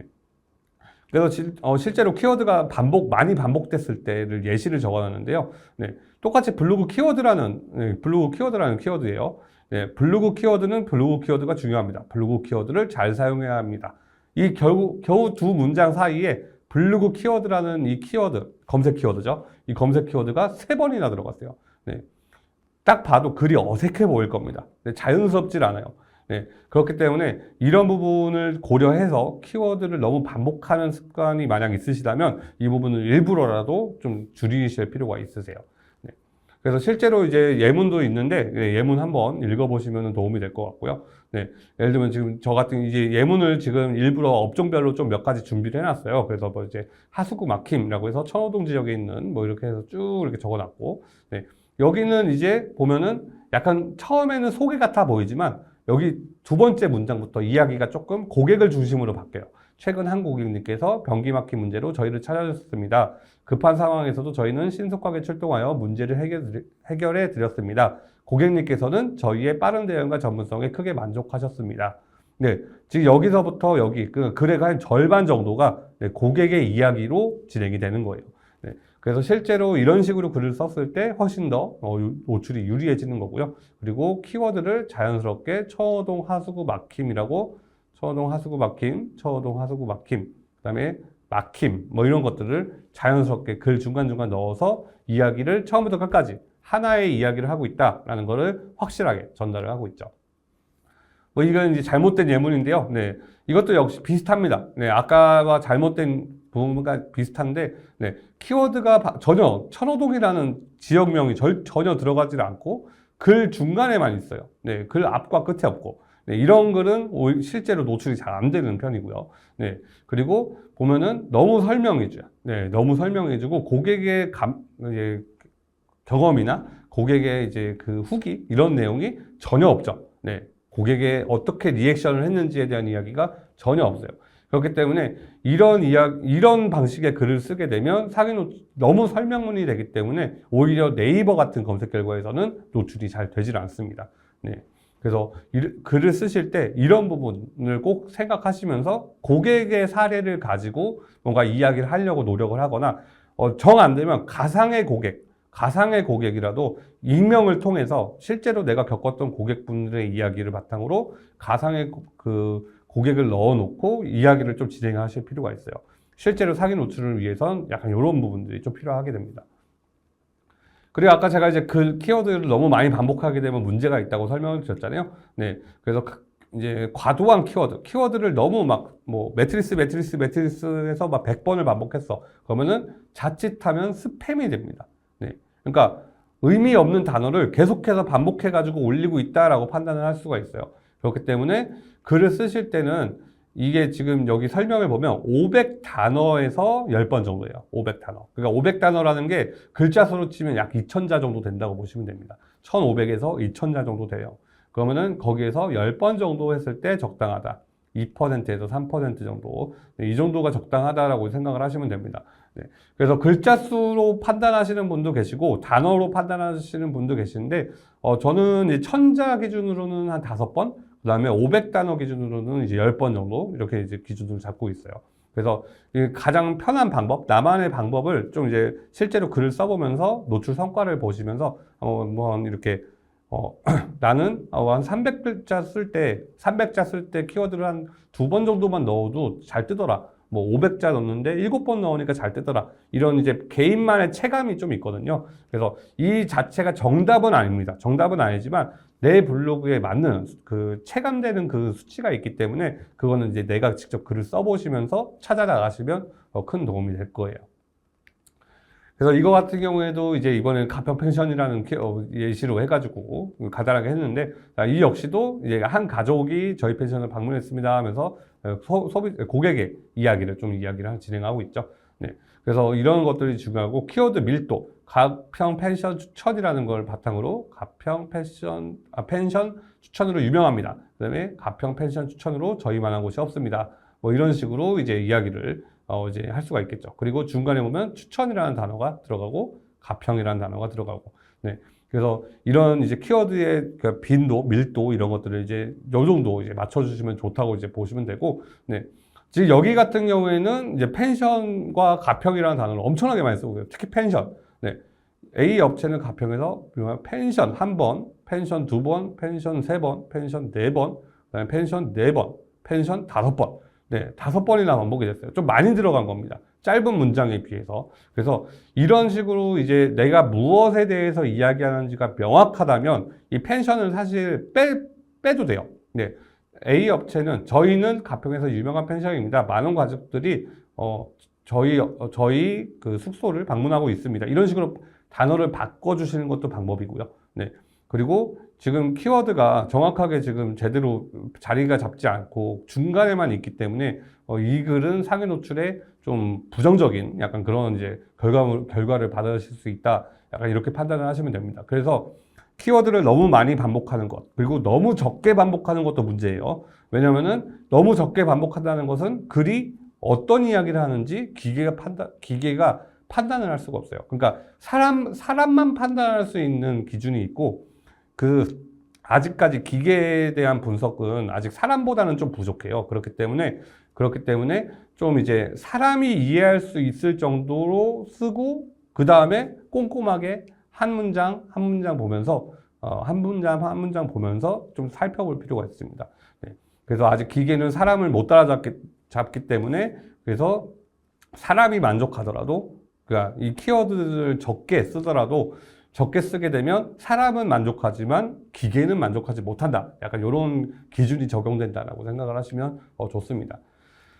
자, 그리고 이거는 이제 키워드에 대한 이야기가 살짝 나오는데요. 자, 이거는 뭐냐면은 다양성과 검색 가능성을 높인다라고 이제 생각을 하시면 되세요. 그게 뭐냐면 사람들은 뭘로 검색할지 몰라요. 예를 들면 가평 펜션을 검색하는 분들이 있을 거고, 가평 숙소, 뭐 가평 모텔, 뭐 이런 식으로 막 여러 가지 가평 휴양지 이런 식으로 검색하는 분들이 되게 많다는 거예요. 그러니까 같은 걸 찾는데 너무 다양한 검색어가 많아요. 그렇기 때문에 글을 쓰실 때 내가 지난주에는 블로그 키워드라는 걸 썼으니까 이번 주에는 블로그 검색어 써야지, 다음에는 블로그 상위 노출 써야지, 약간 이런 식으로 내가 연쇄적으로 시리즈, 약간 연재를 하시거나, 아니면은 뭐 이제 글 하나에서 블로그 키워드, 검색어, 상위 노출을 전부 섞어가지고 이제 이야기를 하거나, 아니면 키워드라는 단어 대신 검색어를 쓰거나, 뭐 다양한 방법으로 이제 활용을 하실 수가 있겠죠. 그래서 내가 이제 블로그를 실제로 운영하면서 유입 경로 통계 보시면은 유입 키워드가 나오는데, 이 키워드와 관련된 또 다른 키워드가 뭐가 있을까? 이것도 함께 고민해 보시면 굉장히 좋습니다. 네. 그래서 내가 쓴 글을 사람들이 어떤 방법으로 들어오는구나를 보고 다음 글을 쓰실 때 약간 이런 것들을 고려해서 제목을 좀 다르게 쓰고, 네, 이런 것들이 좀 중요하다고 볼 수가 있겠죠. 그래서 실제로 예문 이렇게 보여드리고, 네, 지금 시간이 얘기 설명하다 보니까 15분 정도 남아가지고, 네, 요 정도. 그래서 예문에 대한 거는 이제 사실상 뭐 거의 비슷합니다. 네, 비슷비슷해요. 네. 이 키워드 같은 경우는 서초 사무실 인테리어라는 걸 키워드로 삼았는데요. 네, 여기 보면 이제 전문가다. 그래서 여기 역시도 이제 고객의 이야기를 중심으로 이야기를 진행하고 있죠. 네, 그래서 이런 것들 보시면 좋고요. 그리고 보면은 이제 시공이나 인테리어 뭐 이런 단어들을 좀 이렇게 풀어 쓴 거예요. 뭐 모던하고 효율적인 공간으로 탈바꿈 시켰습니다. 뭐 이런 식으로. 네. 그러니까 대체 가능한 약간 이런 단어들을 잘 활용한 상황이라고 좀 보실 수가 있는 거죠. 네. 그리고 여기 보면은 그 순수하게 뭐 인테리어, 사무실 인테리어만 이야기를 하고 있어요. 인테리어, 인테리어, 인테리어. 좀 이제 표현이 좀 부족한 단순한 설명문인 느낌이 좀 많이 드실 텐데요. 네, 이게 약간 다양성이 좀 부족한 예시라고 이제 볼 수가 있겠죠. 네, 그래서 글을 재밌게 읽기 위해서는 저런 그 대체 가능한 단어들을 잘 활용해 보시는 것도 좋습니다. 참고로 네이버 사전에다가 이 단어들, 뭐 인테리어나 시공이라는 단어를 검색해 보면 유의어라는 이제 단어 사전이 나오는데 여기서 대체 가능한 단어들을 되게 손쉽게 확인이 가능하세요. 자, 그리고 나서 이제 구체적인 제목과 부제목 해가지고 이건 이제 목차 만들기와 사실상 관련이 있습니다.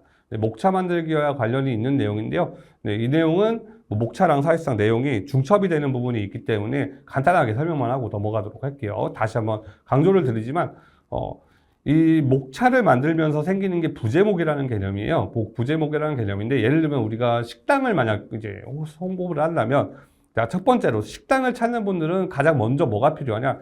무엇을 판매하는 식당인지. 일단 이게 가장 중요해요. 그리고 어디에 위치해 있는지. 왜냐하면은 식당을 찾는 분들은 배고파 하고서 바로 검색하시는 분들이 대부분이거든요.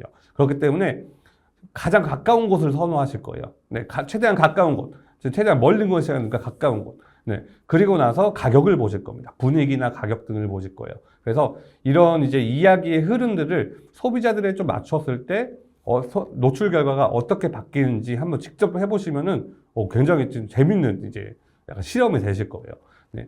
그래서 이 목차를 만들고 그거에 대한 이제 순서를 정할 때가 이제 부제목이라고 생각하시면 되고, 만약 이 부제목을 글에 직접적으로 넣지 않고 쓰는 경우도 있지만, 직접적으로 넣고 쓰시는 것도 굉장히 효과적입니다. 내가 매장의 위치를 이야기하는지 아니면은 뭐 다른 매장의 가격을 이야기하는지 메뉴를 이야기하는지 이런 것들을 네이버 블로그에 있는 스티커라던가 아니면 이미지 이런 것들을 잘 활용해 가지고 작성을 하시면 글이 좀 더 재밌게 읽힐 수가 있어요.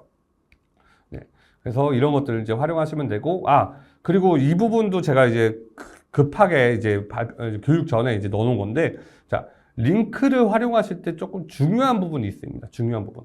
특히 우리가 회사 공식 홈페이지가 있어가지고 회사 공식 홈페이지를 계속 반복적으로 넣으시는 분들이 있어요.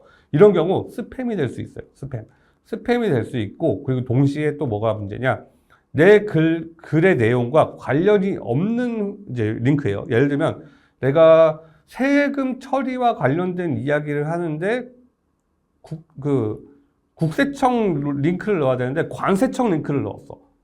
그러면은 내 블로그의 문서 평가가 낮아지게 됩니다. 그렇기 때문에 적절한 링크, 그러니까 관련 없는 사이트로 연결하는 그 외부 링크는 글의 신뢰성, 이 글은 사람들한테 보여줬을 때 오해의 소지가 있다라고 기계가 판단을 해버려요.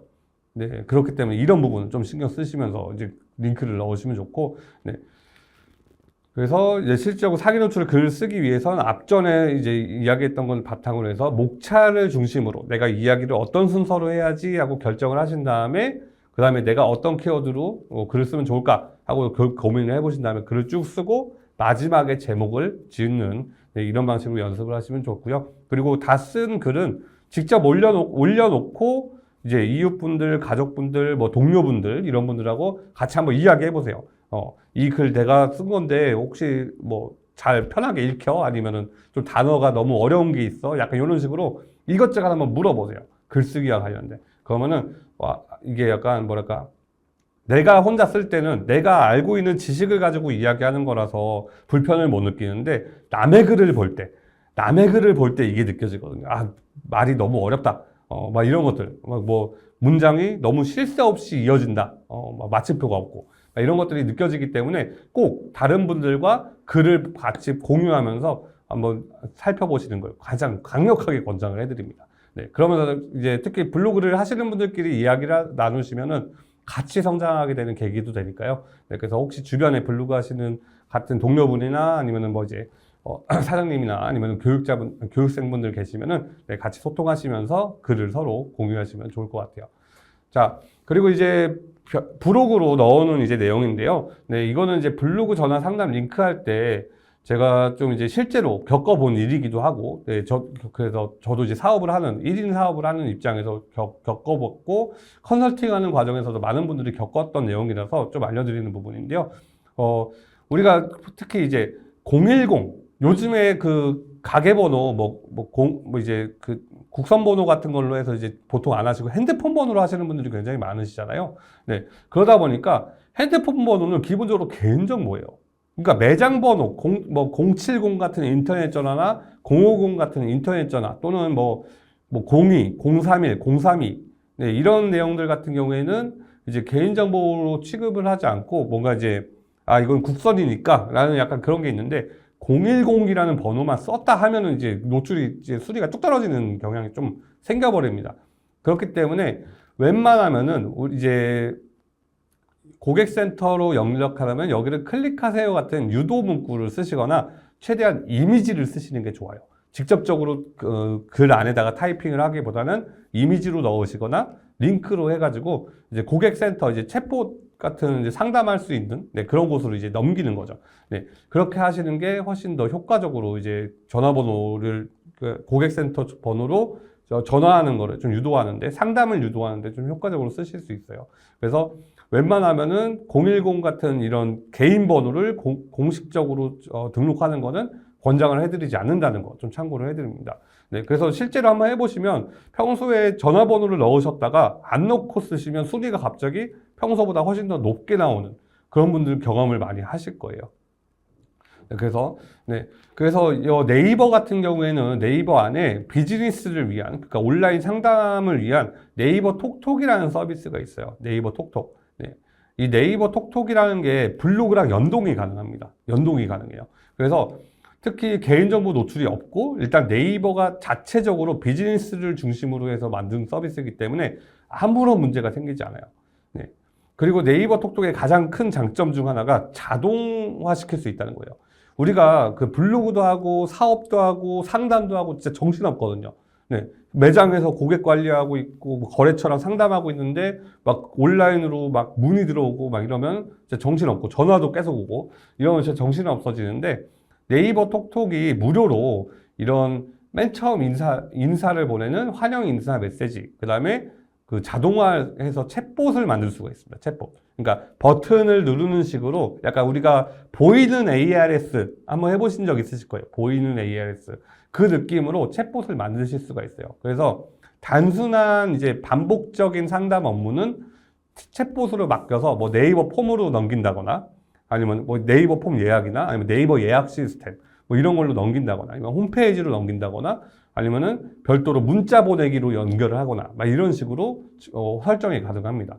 그래서 지금 제가 네이버 톡톡 그 스크린샷을 다 직접적으로 가져오질 않았는데 네이버 톡톡 만들기라고 네이버나 구글에서 검색을 해보시면 굉장히 다양한 그 하우투 유튜브 영상들이 보이실 거예요. 그래서 그 유튜브를 보면서 진행을 하시면 훨씬 효과적으로 이제 진행을 할 수 있고 이제 환영 인사 메시지는 인사말도 전송하고 그다음에 적절하게 이제 전송하는 기능이 있는데 여기에서 이제 가장 중요한 건 뭐냐면 무엇을 도와드릴까요? 같은 메시지를 주는 게 굉장히 중요해요. 왜냐하면은 아무거나 얘기해 주세요. 필요한 것 말씀해 주세요. 약간 이런 방식의 표현보다는 무엇을 도와드릴까요? 라는 식으로 메시지를 설정하는 게 훨씬 더 소비자로 하여금 저 이런 거 필요해요 하고 이제 챗봇한테 네, 인공지능 그 기계한테 조금 더 사람처럼 이제 말을 하게 된다고 이제 생각을 하시면 됩니다. 그리고 이제 커스텀 챗봇 같은 경우에는 그 실제로 검색을 해가지고 유튜브 시청을 해보시거나 해보시면 아시겠지만은 굉장히 쉬워요. 굉장히 쉬워요. 버튼 몇 번 클릭하고 글자 넣고 링크 넣으면 바로 이제 나오게 됩니다. 그래서 상품 문의는 1번, 배송 문의는 2번을 눌러주세요 같은 거를 간단하게 만들어 놓으면은 이 밑에 버튼이 두 개가 있는 거죠. 1번 버튼, 2번 버튼 이런 식으로. 네. 그래서 실제로 많은 이제 기업들에서 특히 최근에 이제 1인 기업들이 많아지면서 이런 챗봇을 이용한 단순 이제 상담에 대한 부담을 많이 낮춘 기업들이 많아요. 저도 마찬가지고요. 네. 저 같은 경우에도 이 네이버 톡톡을 이용해서 그 상담 업무를 진행하고 있는데 상담 업무가 굉장히 편리했습니다. 하루에 한 100건에서 200건 정도가 오는데 일도 하고 이렇게 교육도 하면서 동시에 이제 진행을 할 수 있게 됐어요. 네. 그래서 이 부분에 대해서 잘 찾아보시면은 효과적으로 활용할 수 있는 방안에 대해서 아이디어를 얻으실 수 있으실 거예요. 그래서 이런 네이버 톡톡을 통해서 네이버 톡톡을 네이버 블로그에 연동을 하고요. 그리고 나서 스마트 에디터 글을 쓰실 때 상단에 있는 톡톡이라는 버튼을 클릭하면 버튼이나 이미지 형태로 이제 링크를 넣을 수가 있습니다. 그래서 이제 아까 제가 말씀드렸던 연락처나 이런 것들을 상담 링크로 해서 넣으시고 뭐 클릭하면 뭐 채팅 상담으로 넘어갑니다. 아니면 고객센터로 넘어갑니다. 약간 이런 식으로 안내를 하거나 뭐 이렇게 상담 시작하기 뭐 이런 버튼 텍스트를 넣는다거나 해가지고 훨씬 더 효과적으로 개인정보가 노출되지 않으면서도 내 상담, 반복적인 상담조차도 자동화된 이런 챗봇 서비스를 내가 직접 만들어 보실 수가 있을 거예요. 그래서 이거는 이제 돌아가시면 이제 강의가 끝나고 한번 시간 되실 때 네이버 톡톡 연동과 그다음에 상담 링크를 활용하는 방법 이것들을 한번 쭉 진행해 보시면은 어떻게 이제 블로그에 적용할 수 있는지 쉽게 자료들이 나오니까요. 이 부분 참고하시면 좋을 것 같습니다. 일단 오늘 제가 준비한 내용은 이 정도입니다. 이야기가 조금 길어져서 좀 지루하실 수도 있는데, 제가 교육 자료를 그대로 이제 보내드린 거라서 교육 자료를 꼼꼼하게 보시면서 이제 나머지 진행을 해주시면 좋을 것 같고요. 그리고 지금 아로마랑님의 강원범 대표님께서 지금 질문을 주셨는데 AI 글쓰기 내용은 없나요? 라고 질문 주셨어요. 사전에 제가 AI 글쓰기에 대한 것도 이제 준비를 하긴 했습니다만, 오늘의 이야기는 이제 상위 노출, 글을 더 쉽게 쓰기 위한 것보다는 이제 상위 노출의 기준이 대체 무엇인가에 대해서 이게 핵심 포인트였기 때문에 그래서 AI 글쓰기에 대한 내용은 따로 이번 교육에서 다루지는 않았습니다. 나중에 이제 기회가 된다면 AI 글쓰기라는 내용으로 또 이제 여러분을 또 찾아뵐 수도 있을 것 같아요. 혹시 오늘 교육 내용이 조금 약간 좀 어려운 내용들이 좀 있었을 것 같은데 혹시 궁금하신 거 있으셨나요? 궁금하신 거? 혹시 우리 회사에는 이런 것들을 어떻게 적용하면, 고객들이 어떤 것들을 적용하면 좋을까? 고객 중심의 글쓰기라는 게 대체 무엇일까? 이런 것들에 대한 고민이 있으시면은 편하게 질문 주시면은 제가 답변 도와드리도록 하겠습니다. 지금 별다른 질문은 지금 따로 올라오고 있질 않아서 이제 간단하게 마무리하고 진행을 하도록 할게요. 일단 오늘 알려드린 글쓰기라는 내용 전체적으로 이제 설명을 좀 드리면 조금 어려워요. 고차원적이고 뭔가 쉽지 않아요. 근데 이 키워드라는 개념과 그 다음에 사용자들의 경험 이런 것들을 좀 중심으로 해서 이야기를 좀 진행하면 좋을 것 같고요. 그리고 블로그 운영하실 때 절대 하지 말아야 될 5가지 행동 이거는 꼭 기억해 두셨으면 좋겠습니다. 도백을 자제하고 키워드 사용 주의하고 무단복사 도용, 저작권법 같은 이런 것들 조심하고 하시면서 운영하시길 바라고 여기 밑에 보면 법률에 대한 이야기도 좀 적어놨어요. 좀 평소에는 생소해서 우리 업종에 이런 법이 적용되나 하시는 분들도 있을 건데 이렇게 제가 업종별로 다 이렇게 좀 최대한 이제 만들어 놨으니까 블로그 운영하실 때 최대한 이런 것들 고려하셔가지고 투명하게 운영하시는 거를 권장을 해드립니다. 지금 질문 올라와 보셨네요. 이현진님께서 질문하셨는데 GIF를 넣으면 노출이 더 잘 되지는 않습니다. GIF를 넣었을 때 소비자분들이 반응하기가 훨씬 더 좋아진다라고 이해를 하시면 돼요. 그래서 소비자들이 더 머물긴 하는데 너무 이제 과도하게 GIF를 넣게 되면 로딩 속도가 너무 느려지고 그래서 오히려 소비자들이 왜 이렇게 하얀 화면만 나와 하고 나가버릴 수가 있어요. 그런 점이 있기 때문에 GIF는 최대한 글 안에서 2개 정도만 활용하시는 걸 권장을 해드려요. 특히 움직였을 때 매력적인 우리 뭐 소고기를 굽는 장면이라던가 뭐 이제 냉면을 이제 비비는 뭐 이런 것들 음식을 표현할 때 GIF가 굉장히 효과적입니다. 이 정도로 답변 마무리하도록 하겠습니다.